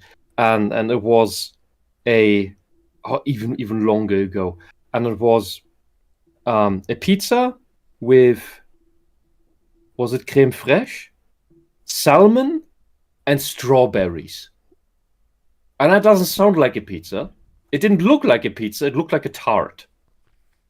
The strange thing was it was edible, and it didn't taste atrocious. I'm not sure if it was crème fraîche, but there was some white stuff. That's a bit weird. It's not like you would never think pizza when you look at that thing. Yeah. But it was surprisingly good. I've seen fruit and fish. Every few years this thing would return as pizza of the month, but and it wouldn't if there weren't people who actually bought it. The thing is, some of these pizzas of the month, not that one, but some of these made it on the regular menu, and that is how a good company operates. It has its standard portfolio with which it makes money, and it allocates a part of its budget to its research and development section that creates new products, of which most fail, most are shit. Those will burn money, and once in a while you get a new product out of that you can incorporate into your actual thing, and that then makes more money than, it amortizes your research. Yeah, that's because that is what keeps you going, what keeps you modern, what keeps you in the game. This sort of explains why Microsoft never made the Pad or the iPhone first, because they're a software company. And then they saw Apple, who make computers. And they were like, yeah, we could do hardware. We that's what we do. Anyway, let's make a small one. Let's make a modular one. They were the first on the scene. Microsoft's like, Microsoft had the ideas, but they didn't implement them. They had the requests from 1980s to do portable computers, and they were like, it's too hard, blah, blah, blah. 90s, well, it's too expensive, da, da, da. And then 2000s, I guess we're late to the market. Let's try and try. And then they made their own Zune. And then Microsoft made their own phone anyway, and it was ass. They had a lot of they used Windows. It was a shell of Windows Me on some of those Microsoft boxes, and they were not very good. 1 mega RAM and all kinds of weird shit on top. To this day, I am surprised that Age of Empires 2 came out of that hellhole of a company. Software they're good at, hardware not so much. Anyway. Well, even though software good is a questionable thing, but yeah, I think in the 90s the only thing they had was like a mouse and a keyboard. Anyway. Windows to this day doesn't know how to allocate memory and how to clean it. It's horrible. All right. You gotta clean that precious. Don't get me started on partitioning. Over again. If not, you're fired. Societies say that they value innovation or divergent thinking, and companies may even have innovation programs, but very few of them will ever go through the insane risk of going past the idea phase. This is why most revolutionary creative work is done by people with nothing to lose. They're also usually outsiders. For example, Apple created the iPod after narrowly escaping bankruptcy. The movie Rocky was Sylvester Stallone's last-ditch effort to make it as a writer and an actor. Coco Chanel, Louis Vuitton, Kanye West, and many other rappers, every single one of these creative powerhouses started with no money, no prospects, and nothing. You can hit the pause button. I mean, yeah, I want to see that back again. I was just gonna. Yeah, that was the little message that he's a bad artist, blah blah blah. Yeah, that is. We don't support Kanye's dumbass anti-Semitism shit. By the way. At least we can agree on that. Thank you. Yeah, good. I was just like, West and many other rappers. Every single one of these creative powerhouses started with no money, no prospects, and nothing to lose. I mean, sure, look, there's plenty of spectacular creative work out there that was made by people who weren't desperate, but most people won't take that leap if they're already comfortable. Even if you do make a successful creative work, that's all. Look at Alphabet. They do crazy shit all the time. They're very comfortable. They got billions and billions of dollars. They were launching. I'm also not sure if bringing up musicians counts here, really, because that's always starting from scratch. Yeah. And the great classical composers, lots of their work, if not most of it, was commissioned. There were monetary incentives there, the ones that he complained about, and it is some of the greatest music that was ever made. I remember. Only now being iterated on, built upon mainly in Japan, really. I remember Google doing all these crazy shit with it's called Project Loon. I think they canceled it now. They were sending weather balloons that were doing Wi-Fi or internet transmissions over air currents, just the wind, and they were launching these weather balloons. They would pick them up in a given location because the wind would not really change much in certain areas in the United States.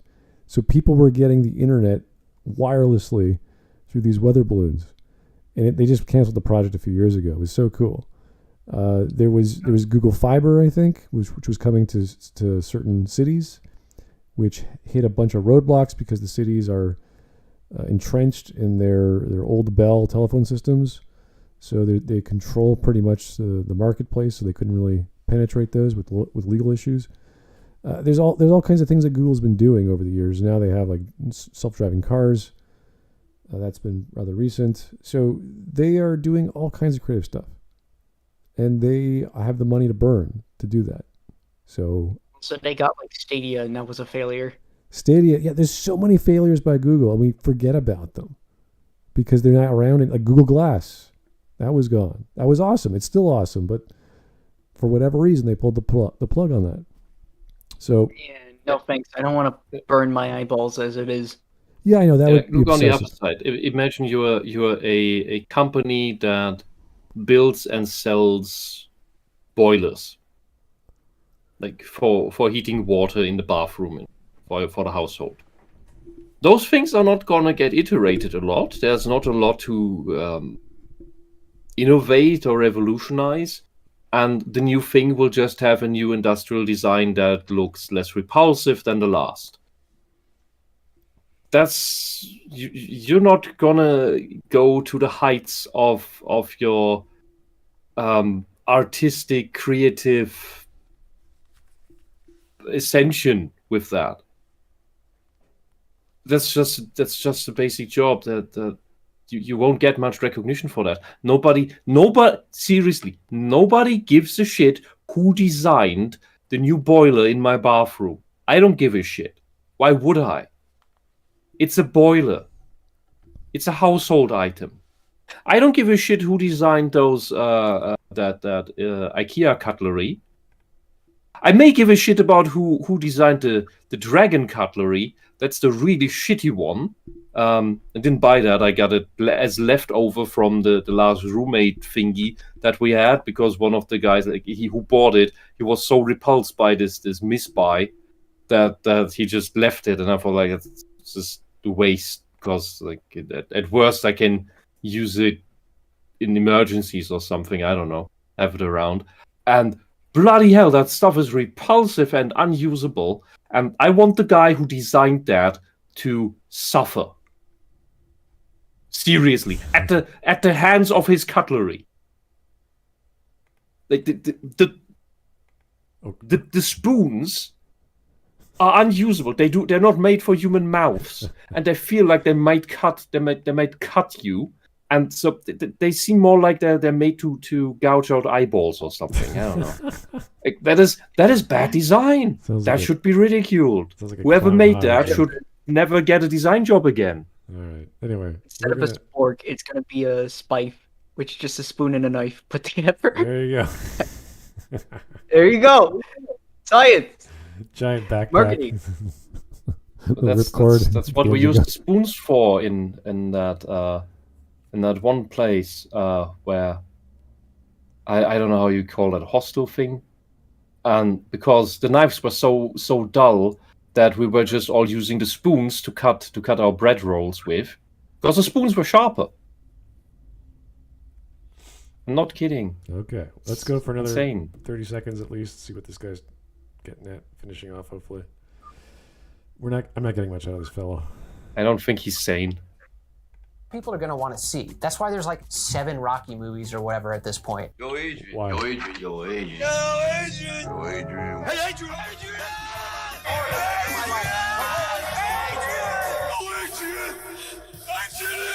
Imagine if Sylvester Stallone tried to do a completely different style of film. Everyone would either ignore it or just be annoyed by it. Once people... No. How about Adam Sandler? He does dramas all the time. He's amazing. He does stupid comedies, but he's a good actor in certain roles. He's good in certain roles. This is dumb. This is silly. Imagine if Sylvester Stallone acted. It's like, okay. And he does. He can act. He is in other roles. What's your point? Holy. Sort of see you as the guy who plays Rocky or Rambo, that's what they expect from you. It's not just external pressure either. Once you start to identify with a certain style or category, you kind of want to stick to it. Rodney Mullen, for example, he's one of the most creative skateboarders to ever live. He invented dozens of tricks and he changed the way we approach the craft forever. He won 35 out of 36 contests over 11 years. Winning isn't the word I want it once. The rest of the time you're just defending and you get into this like turtle posture, you know? Where you're not doing it. It usurped the joy of what I love to do because I was no longer doing it to create and have fun. And when it died out from under me, that was one of the most liberating things because I could create. Once these people have something to lose, they slip into comfort and stop innovating. It's what their audience wants, and it's the safe bet for them. Success and recognition can destroy your creativity. And I don't really blame any creative people for going this route. I mean, I even do this a lot in my own work. After don't become competition to him. Finally striking gold, it can be really tough to just walk away from a successful formula. I know I might sound like a real pessimist right now. There is a silver lining to all this, but in order to come up with a solution, you have to fully understand the problem. This is not a problem. If that skater guy really wanted to keep skating, nothing was stopping him. Like, this is silly. Like, what is this? Oh, he got some money. He can't do the thing he loves anymore. Why? What's stopping him? Hone your one craft, and then you can then you can look at other things. That's what I would say. What? Hey, look at Hokusai. At his 90th birthday, he decided, I have mastered Eastern art now. In my next 10 years, I will venture to the West and master Western art. Sadly died soon after. The mountains. Well, I don't know. He died soon after, but like, hey, he still wanted to develop. Do we want to keep watching this guy, or are we done with him? I'm pretty much not. I don't really. I don't know. I'm torn because it's like watching a train wreck of everything. So part 2. Do you guys really want to do a part 2? I have some more people. I mean, I don't know. Might be busy. Fine either way, but if Whisp wants to keep going, I have no issues. The next thing is the Mila advertisements. I don't know if we want to. We'll just skip it. What, Mila Superstar? Whatever Mila is, or Mila Note is some sort of product he's sponsored by. So. Okay. You want to go to the washing machines? I have no idea. It just says Mila Note. You seriously want to watch an advertisement after this? What? Finish off this stream with the ad. Creativity not being valued is not just society's fault. There's a dark side to creative industries, and creative people are often their own worst enemy. First, I want to talk about Milanote. They're today's sponsor, and it's a great tool for organizing creative projects. As I've mentioned throughout this video, creativity can be really messy and chaotic. Milanote is a tool that I use to organize my thoughts when doing. Okay, you fucking retard. This is something that you should learn at the latest in university on how to fucking organize yourself. Okay. You're a fucking idiot if you put your creative work on some online platforms. Because if you think that they will not go through all of the stuff that's uploaded to their shit and pick out little things here and there for their own use at some point, you are a fucking idiot. All right, we're going to stream memes. This is too much for one day. We're going to memes. Yeah, we're done. Now let's all agree to never be creative again, and then boom. Oh, fucking... Yeah, so we won't be... People. I hate you all. I think that's from what? Don't touch me, I'm scared. Don't hug me, I'm scared, or something. Well, just so that we won't be competition for him. Your dreams mean nothing to me. You're all terrible people. Venture to nowhere, and we're all gonna die with nothing. Good job. What the hell is this? What? SpongeBob? Well, no, that one I saw already, but what? I don't know what I'm looking at. It looks like that is the thing. That is the big turd. That is the Martin Luther King Jr. statue that they unveiled. Is that bronze? It's called the Hug. A literal turd. Is it wood or bronze? I can't tell. That's a lot. It's a broken. It's a turd and a broken penis. It's arms hugging each other, but you look at it as those are arms. They're also very ugly hands. Yeah, look at the two different. Look at the ones that look different. It's the same thing. Jeez.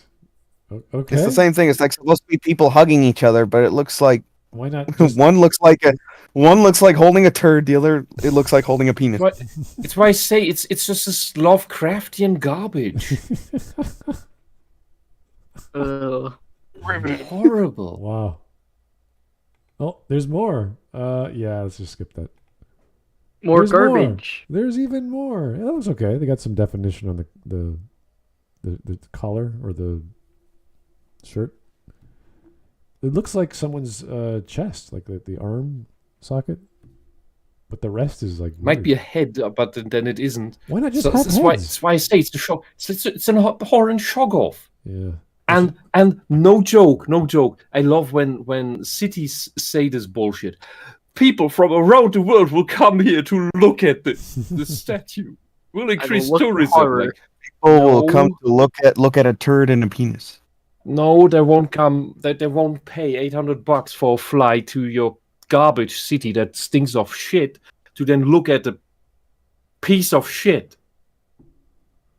No, it's not how it works. Terrible city with terrible buildings. You did not build the Eiffel Tower. This is not Notre Dame. I like this a lot. Everyone's losing their shit over AI art, and I'm like, it's just a tool, guys. Relax. Yeah. Yeah, I'm getting a lot of ordeals over it. Personally, I don't want to get involved. Yeah, it's people are just defending classic art, like, oh no, it'll never surpass. Like, yeah, no one's saying it will. It's just a tool, guys. Relax. Paint us all on coke anyway. Right there, that's me. Since I'm what you call the star of the here painting, I'm sitting smack dab in the middle. You'll note the pre-spectacles, and I put a big old impressionistic sun Up there, see, here's my castle. Okay, whatever. Kirby. I don't know. Ford, fix it again, Tony.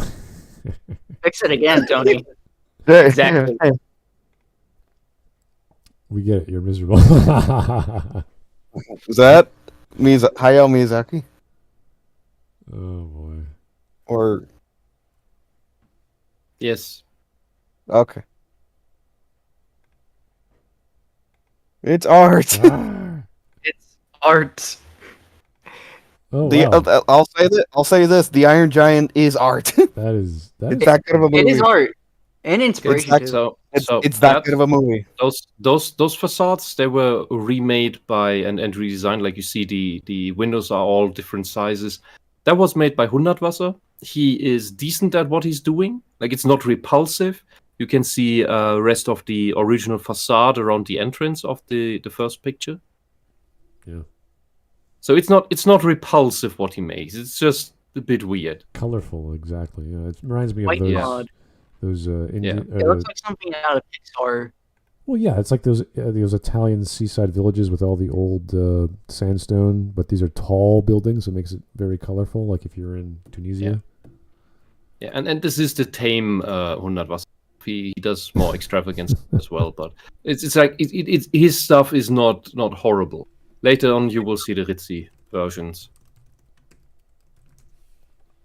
Oh no! This is Andy Homer. Warhol, I guess. Yes. Homer's about to be killed by avant-garde. By Andy Warhol and Dolly.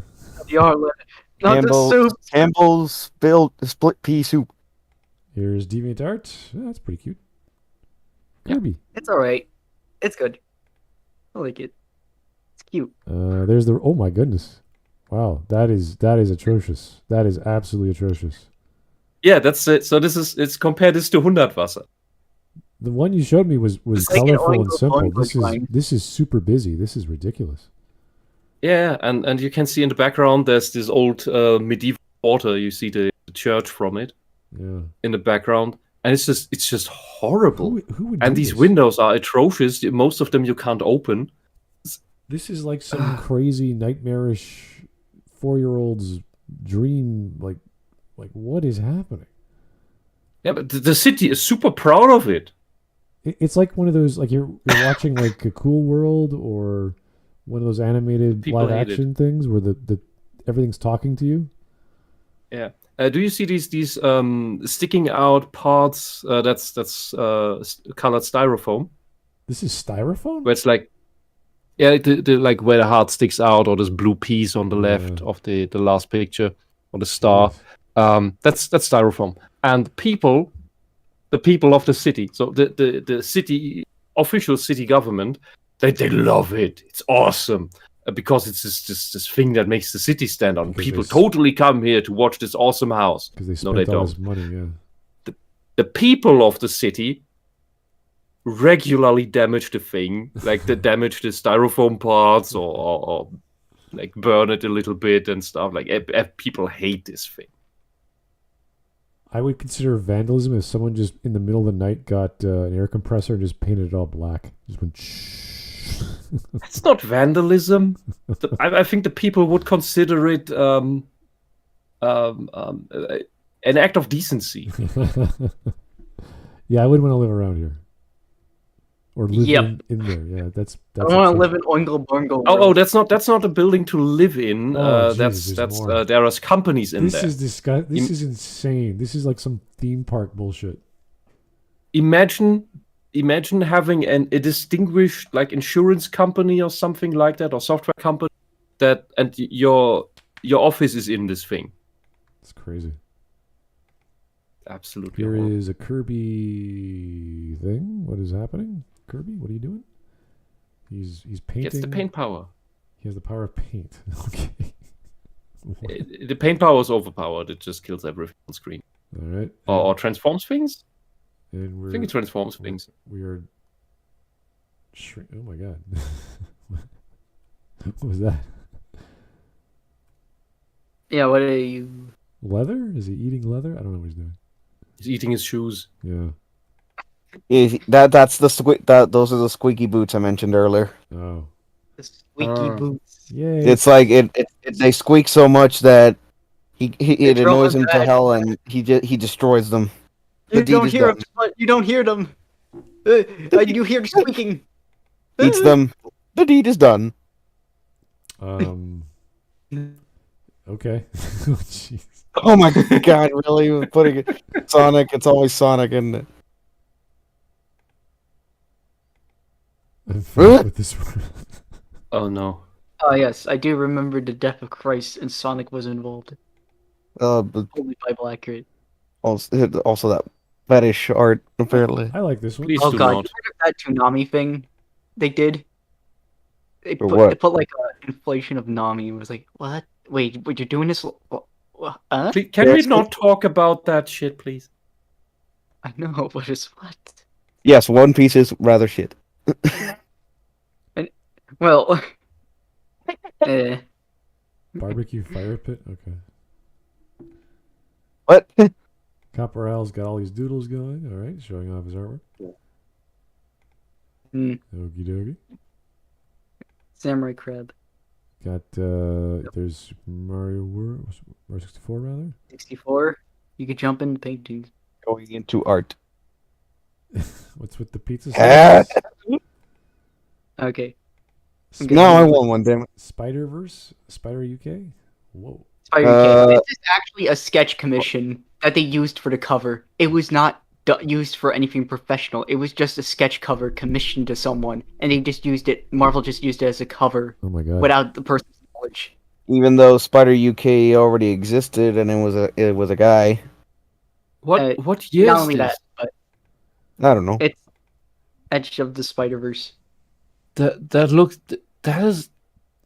is an official Marvel comic cover. That is a cover. That was a sketch commission for $100, and the person who done the commission did not know. That is pathetic. Like that is pathetic in several ways. Like look at the character on the left side and how her legs are, the angles of her legs. That right leg, that is broken. Yes. Mm-hmm. Holy shit. Oh, there's more. Why is there more? Conditioner is better. I don't know what's going on, but okay.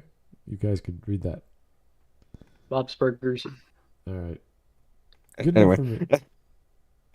All right, I need to go relax. That was kind of not a waste, but just we knew what he was talking about, but ugh. Did we? Well, at certain points he made a comment, and it's like yes, but then he just kept rambling to the next topic. He's a whiny, confused guy who doesn't know what he's talking about. I didn't even know we had super chats. I'm sorry, Copper. Apparently he's a university professor. Nice. That's scary. Copper, that is scary. I heard Lovecraftian Nightmare. Can I join? No, you didn't want to join for this. No. That was a horrible idea. Too late. I can't live off my sales. Still writing anyway. Yeah, everyone should be doing something creative, whether you're reading, writing, I don't care, bird watching, whatever it is. Whatever you love doing, that's creative. You're exercising your brain. When I play a video game, I'm not zoning out. I can, but I'm not. I want to have strategy. I want to figure out, like a puzzle, how to win. That's why, as much as I don't like turn-based games, it allows me to slow down and think things through and have a winning game as it is. Yeah. Anyway. I get both when I play Bayonetta or Toho. Oh, yeah. Brain turns off, and then you realize, oh, that's how I should do it. Let's try again. Okay. And on try 783, you find the boss. All right. Anyway, that was awesome. Not an entire waste of time. Thanks for the memes at the end. That was kind of cool. But I don't think we're going to cover this guy next. Kind of sad, actually. Yeah. That was. I mean, don't take this man's advice. Yeah, this is like whenever you watch a video and you're like, I could just change like half of this to have it be better, or just cut out half of this and then just end it properly to have it be better. That's the feeling I get with some of these videos. There's too much nonsense and weird personal anecdotes that don't add up to anything, sadly. But yeah, I didn't know about that weird sculpture. That is freaking not okay. It's like it's half baked. It's like someone got lazy How do I do the human face? Oh, I don't know. I'll just cut it off and make a blob. Just call it a day. Just like slap a bunch of parts on it and call it a day. Yeah, that's fine. Well, I'm not saying... Is that bronze? It looked like bronze to me. But if it was, that is hard. I don't know if it was bronze. Whatever. Yeah, it's hard to work with metal. And at that scale, yeah, it's pretty hard. So, but at least try. Give me something. Anyway, thank you guys. That was fun. Weird video. Good memes. And Legacy, thanks for popping in. Always nice to have you. Nice. Yeah. Thank you. So, Copper Ralph, if you want to be on, you got to plan beforehand. Recommend a video. Anyone can come on, really. Just plan a video you really want to do and see if it's worthwhile. And we'll be happy to cover it. This is what we do with the voting anyway. So, but if you want to be on for it, then you have to talk to Matthias or one of the staff members on the Discord. We'll get it going. So. Oh yeah, because I did tell Ken to call you, contact you, and then you took me to Matthias. Yeah, just talk to staff. I can't be aware of everything. Half the time I'm busy with other stuff, and only in the evenings can I chill out and come online and talk to you guys. So, yeah, have yourself a good one. Thank you very much, and we'll talk to you guys real soon. Probably in 2 days. I think tomorrow's a break. Don't know, but anyway, take her easy. Bye-bye. Bye. Bye-bye.